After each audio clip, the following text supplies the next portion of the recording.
जिले के बरघाट थाने में एक ऐसा मामला सामने आया जहां एक किराना दुकान में पहले तो चोरी की गई, फिर कुछ दिनों बाद दुकान मालिक के सदस्यों पर उसी चोर के परिजनों ने मारपीट सहित जमीन हड़पने के संगीन आरोप लगा दिए।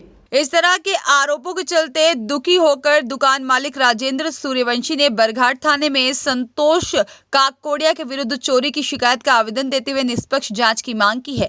घटना के संबंध में दुकान मालिक राजेंद्र के बड़े भाई ने बताया है कि राजेंद्र की बस स्टैंड में किराने की थोक दुकान है, जहां करीब 12 सालों से बरघाट का ही संतोष काकोड़िया नौकरी किया करता है। दिसंबर 2023 से अचानक उसकी दुकान से नकदी और कीमती सामान कम होता जा रहा था। चोरी का अंदेशा होने पर दुकान में सीसीटीवी कैमरे लगाए गए। कैमरे में देखा गया कि एक शख्स मुंह ढक कर दुकान का सामान ले जा रहा है। इस व्यक्ति का पीछा किया गया तो पाया कि यह आदमी कोई और नहीं बल्कि उसकी दुकान का नौकर संतोष है, जिसने बाकायदा चोरी की घटना को बरघाट के ही अपने करीबी रिश्तेदारों पुष्पा टेकाम और नितिन टेकाम के सामने चोरी की घटना को अंजाम देना स्वीकार करते हुए अपने छोटे छोटे बच्चों का हवाला देकर मामले की रिपोर्ट न लिखाने की गुहार लगाई और कहा कि चोरी की गई राशि और सामान 1.5 महीने में लौटा देगा। चोरी के करीब 1.5 माह गुजर जाने के बाद संतोष काकोड़िया ने चोरी की गई राशि और सामान तो नहीं लौटाया, बल्कि अपने रिश्तेदारों पुष्पा और नितिन के साथ मिलकर सिवनी एसपी थाने में दुकान मालिक राजेंद्र सहित उसके परिवार के 6 सदस्यों के विरुद्ध मारपीट और जमीन हड़पने की शिकायत दर्ज करा दी। दुकान मालिक राजेंद्र सूर्यवंशी के बड़े भाई ने बताया है कि उनके परिवार के सदस्यों पर झूठे आरोप लगाकर उन्हें फंसाने की कोशिश की जा रही है। हम चढ़े पूरे जगह जितने हमारे अंदर गेट हैं बिल्डिंग में, तो पहली बार डैडी चढ़ के आए तो उनको कुछ भी नहीं मिला वहाँ पर। फिर मैं गया, मैं और मेरे साथ 2-3 लड़के गए। मैंने बोला एक बार अपन पूरा चेक करते हैं। तो हमने ऐसे देखा कि एक ऐसे कबाड़ रखा हुआ है, मतलब जैसे लड़के अंदर सेटअप करते हैं ना, एक गेट के पास ऐसा कबाड़ टाइप का रखा हुआ था। तो मैंने थोड़ा सा कबाड़ हटा इसको और इसको गेट को खींच के देख, तो गेट खींचा तो गेट खुल गया पूरा। मतलब वहाँ से हमको समझ में आया कि लड़का आता यहीं से। फर्स्ट फ्लोर में वो एक गेट था जहाँ से उसने अंदर ही अंदर बना के गया था खुद ने अपनी स्पेस, कि वो वहीं से एंटर करेगा और चोरी करके निकल जाता था।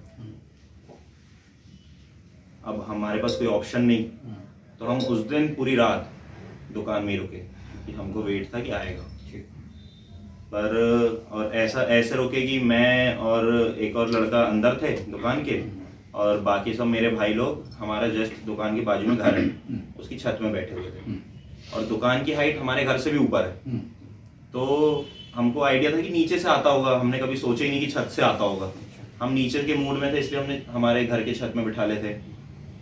तो वो लड़का उस दिन आया भी, हमको अगले दिन सीसीटीवी में देखा, पीछे वाली गर्ल्स हॉस्टल की सीसीटीवी में, कि वो आया और तुरंत 10 मिनट में भाग गया। ऐसे भाग गया कि वो जब ऊपर चढ़ा वहाँ से, तो उसने टेरेस से देख लिया इन लोगों को, और इन लोगों को देखा और समझ गया कि आज सबने जमा लिए इसको पकड़ने के लिए, तुरंत वहीं के वहीं भाग गया। तो इसी घटनाक्रम कितने बार हुआ? मतलब मेरे पास रिकॉर्डिंग है मिनिमम 1 महीने की। 1 महीने लगातार वो चोरी करता रहा? हाँ, और उसके पहले की रिकॉर्डिंग नहीं मिली, नहीं तो उससे भी पहले का कितना किस्सा होगा। तो ऐसा कुल मिलाकर आपको कितना अमाउंट और कितना सामान गया होगा? सर कोई मतलब एवरेज तो हम मिला ही नहीं सकते, फिर भी हमको अंदाजा है कि 15 लाख के आसपास का है किस्सा। मतलब क्योंकि जो बड़े बड़े अमाउंट गायब हुए हैं, जैसे जिस दिन जो मेन जब पकड़ाया था उसी दिन 1,20,000 था, और जैसे हमने वीडियो रिकॉर्डिंग देखी, इतने थैले भर भर के गायब कर रहा है वो। उससे आपने पूछताछ करने की कोशिश की? हाँ, मतलब पहले हमने उसको पकड़ने की कोशिश की, क्योंकि उस समय तो लड़का समझ में नहीं आया, क्योंकि मुंह ढका हुआ, ये ढका हुआ। उस दिन रात को नहीं मिला तो हम अगले दिन गए।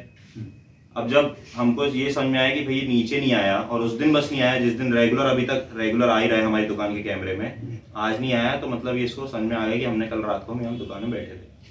हम सुबह सुबह निकले कि यार अब कहाँ से कैसे कर सकते हैं। हम छत चढ़े, छत ढूंढते ढूंढते हमको ऐसा, हम खुद ही निकल गए दूसरे की बिल्डिंग से नीचे बाहर, तो हमको समझ में आ गया कि ये रूट है, मतलब रूट बेसिकली छत से। तो हम जैसे ही उस बिल्डिंग से बाहर निकले, हमको जस्ट सामने कैमरा दिखा गर्ल्स हॉस्टल का। जैसे ही हमको गर्ल्स हॉस्टल का कैमरा दिखा सामने, तो हमने वो गर्ल्स हॉस्टल है अपने स्कूल वाले प्रिंसिपल सर का, तो हमने उनको फ़ोन लगाया कि सर आपका कैमरा चेक करना है हमको पूरा। तो उन्होंने भी परमिशन दी। उन्होंने बोले 2 घंटे बाद मेरा लड़का आएगा, आप चेक कर लीजिए। फिर हम लोगों ने, वो 2 घंटे बाद आए, हम गए उनके यहाँ चेक करने, तब उनके यहाँ समझ में आया कि 1-1.5 महीने से चोरी चल रही है। नहीं, सब कुछ जब क्लियर हो गया कि ये व्यक्ति ने आपके हाथ से ये सामान जो है गायब किया है, इसके बावजूद आपने उससे पूछने की कोशिश की कि इसके पीछे किसका हाथ है? हाँ मैं गया ना, मैं गया, चाचू गए, हमको जैसे समझ में आया कि संतोष है। चाचू तो उसके पूरे परिवार को जानते थे, मैं तो नहीं जानता किसी को भी, कि संतोष को बुलाओ, आप संतोष से बात करनी है। तो उसकी वही सास जो है, जिनका नाम है पुष्पा जी, ये बाहर आई। क्या करती हैं ये? मुझे नहीं पता, आंगनवाड़ी में काम करती हैं शायद, ऐसा कुछ है। वो आई बाहर और मेरे को बोलने लगी कि मेरे को हार्ट अटैक। राजकुमार पांडे की रिपोर्ट।